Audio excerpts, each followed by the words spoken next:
purpose of this training is to train our inspectors on pest surveillance, how to manage them, diagnose, and so on.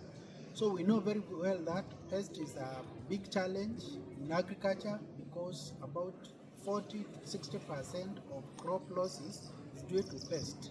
So if we can be able to do early warning detection and rapid response, we should be able to reduce or to catch the pest before they have caused a lot of damage and thus be able to have high yields. This is in line with the government of Kenya's bottom-up economic transformation agenda on agricultural productivity, where we want to make sure that we enhance crop production by reducing crop yield to ensure that everybody has enough to eat and enough to sell. The significance of this training is that we're introducing cutting-edge technology to manage, detect, and mitigate against very serious threats from pests and diseases. These threats impact on the entire agricultural value chains and threaten food and nutrition security because they cause losses upwards of 40–60% depending on the value chain. And because of these losses, we are not able to feed our people, we are not able to produce enough for feeding the people, selling the surplus. So it impacts even on the incomes and the livelihoods and the ability of our hard-working farmers to build their wealth. And therefore we welcome the support from IPPC and AU and other partners to assist us build the capacity of our experts to manage these pests. The pests are here with us and they are going nowhere. So we need mechanisms and measures and interventions just to mitigate. We have been with these pests long enough, and the only option now is to see how to reduce their threat. As IPPC, we had organized this refresher training to boost the plant health officers that were trained in Cairo from the 11 pilot countries in 2 different sessions.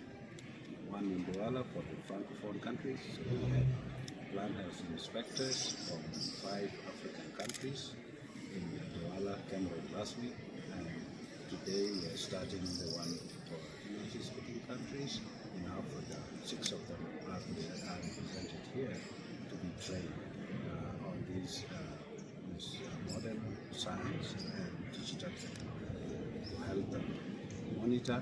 As you know, Kenya is a role model when it comes to phytosanitary issues in Africa, and by holding this training here, we hope to build the capacity of the inspectors and other phytosanitary agents on how to conduct surveillance, ensure that we put in place early warning system to prevent crop losses and enhance our yields and become more competitive in the market for trade.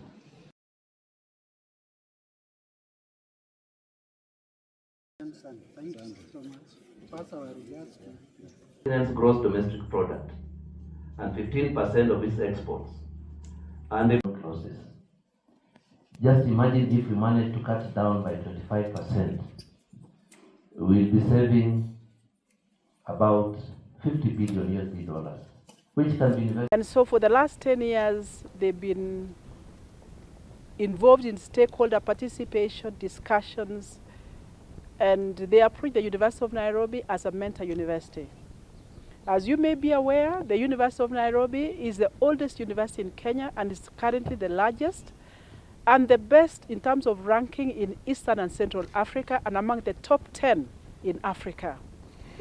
And therefore, coming to the county of Nyandarua is a privilege for us in the sense that we want to support the Nyandarua University College to be indeed a globally competitive university transforming society. Time when the Commission for University Education, which is the regulator for the higher education sector in Kenya, have come to inspect on the readiness of the University College for the interim, for the letters of interim registration. Curricula will be shared, our technologies, our knowledge, our expertise, and so we are quite excited on this momentous journey to see how Nyandarua can benefit not just from a university for the sake of it, but actually bringing in a transformative agenda to the county that we are hoping, even as we implement at the University of Nairobi, that also the benefit will come to the community here in Nyandarua. The VC is here? Yes. I want to indicate from the very onset that the University of Nairobi was a little bit conservative, then asked, why not Nyandarua? And so I'm here to also pay tribute to my predecessors, Professor Peter Mbeki, looked at the new constitution 2010, which done what brings the standard of education to a level that is agreeable. Be a council member in two universities where we mentored as a university.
We have worked together with team from Nairobi University. We have worked loud the clock. Today we have the office of the principal is ready. The two deputies, all the chairmen, the lecture halls, the accommodation, the fields, every expectation of a starting university, we have got it. May I tell the people of Nyandarua to be ready, to continue praying for us, to continue working, and also to start preparing our students. Because what we want is that once we are given the opportunity, let us bring these students here. This is going to be our economic catalyst around this area and around the county. And we are ready to go.